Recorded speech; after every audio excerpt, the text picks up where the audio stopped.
और चलिए बात विदिशा की करेंगे। आपको बता दें कि यहाँ पर जिन बेटों के जन्म की खुशी मनाते हुए मिश्रा परिवार थकता नहीं था, लोगों के बीच यहाँ पर खुशी में मिठाई बांटी थी, लेकिन परिस्थितियों में यहाँ पर ऐसी बनी, उन्होंने यहाँ पर अपने सगे बेटों को ही जहर देकर मौत की घाट उतार दिया। बाद में खुद भी जहर खा लिया था। बताया जा रहा है कि आत्महत्या कर ली। और ये सनसनीखेज मामला विदिशा के बंटी नगर निवासी पूर्व पार्षद संजीव मिश्रा के साथ घटित हुआ है। बताया जा रहा है कि यहाँ पर कल शाम 5 बजे उन्होंने यहाँ पर एक लाइलाज बीमारी से ग्रस्त अपने दोनों बेटों को यहाँ पर जहरीला पदार्थ खिलाया और साथ ही उसके बाद उन्होंने अपनी पत्नी नीलम मिश्रा के साथ भी जहरीला पदार्थ खा लिया था। 5 बजे के लगभग फेसबुक पर उन्होंने यहाँ पर भावुकता बड़ी पोस्ट करने के बाद से इस घटनाक्रम को अंजाम दिया और दरवाजा अंदर से बंद कर लिया था। वहीं किसी तरह से उनके परिजनों को इस बारे में कोई जानकारी नहीं लगी। पुलिस को सूचना दी गई। पुलिस ने दरवाजा तोड़कर दोनों यहाँ पर मृत हो चुके बेटों को यहाँ पर शव को और साथ यहाँ पर गंभीर हालत में मौजूद संजीव मिश्रा और उनकी पत्नी नीलम मिश्रा को जिला अस्पताल पहुंचाया, लेकिन इलाज के दौरान दंपति ने भी दम तोड़ दिया। मैं राजेश विश्वकर्मा बंटी नगर वार्ड नंबर 30 का निवासी हूँ। आज इनका जहाँ अंतिम संस्कार किया गया है, कौन है ये और क्या स्थिति थी? ये हमारे बंटी नगर के निवासी थे संजीव मिश्रा जी, जो कि हमारे मित्र भी थे और ये वार्ड नंबर 32 से पूर्व पार्षद भी रहे हैं। इनको क्या है, सुनने में आ रहा है कि दोनों बच्चे को गंभीर बीमारी थी, तो उसके कारण ये डिप्रेशन में चल रहे थे।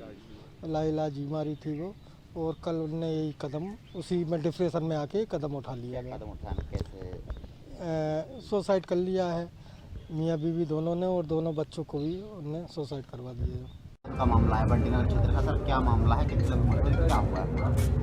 यहाँ पर पूर्व पार्षद थे संजीव मिश्रा। इससे संबंध में पुलिस को सूचना मिली थी कि उनके घर का दरवाज़ा बंद है और कोई घटना हुई है। पुलिस को सूचना मिलने पर उनके फेसबुक स्टेटस पर भी ये बात आई थी, तो पुलिस सूचना मिली और वहाँ जाकर के उनके साक्षियों के समक्ष उन्होंने जब दरवाज़ा खोला तो देखा कि वहाँ उनके सदस्य 4 थे, 2 बच्चे थे, एक उनकी पत्नी थी। तो सभी लोगों ने प्राथमिक रूप से ये देखा गया कि वहाँ पर वो बहुत बुरी हालत में थे। तो उनको लेकर के यहाँ हॉस्पिटल उपचार के लिए लाया गया, लेकिन अनफॉर्चुनेटली तत्काल 2 बच्चों की मौत हो गई थी। लेकिन उपचार के दौरान संजीव मिश्रा और उनकी पत्नी का भी देहांत हो गया है। प्राथमिक दृष्टि से जो जानकारी आई है, उन्होंने फेसबुक में लिखा है जो, उसके मुताबिक उनके बच्चे को बीमारी थी, मस्कुलर डिस्ट्रॉफी करके एक लाइलाज बीमारी है, उससे दुखी होकर के इन लोगों ने पॉइज़न इनहेल किया है। पुलिस ने इसमें मर्ग कायम कर लिया है और इसकी जांच कर रही है। जो जांच में तथ्य आएंगे उसके मुताबिक हम वैधानिक।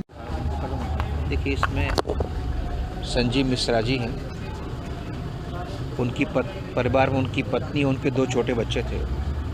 जो प्रारंभिक जानकारी मिली वो ये है कि इनके बच्चों को एक मस्कुलर डिस्ट्रॉफी नाम की जेनेटिक बीमारी थी, जिसका कोई इलाज नहीं है।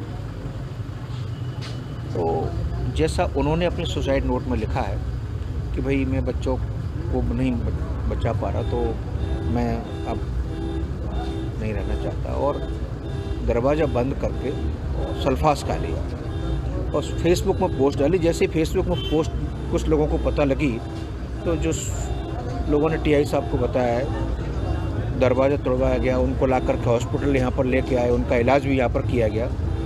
लेकिन दुर्भाग्यपूर्ण रहा कि चारों में से अब। और फिलहाल बुलेट में मेरे साथ सिर्फ इतना है। बाकी देश दुनिया की तमाम बड़ी खबरें सटीक और सबसे पहले देखने के लिए देखते रहिए नेशन न्यूज़ 10। नमस्कार।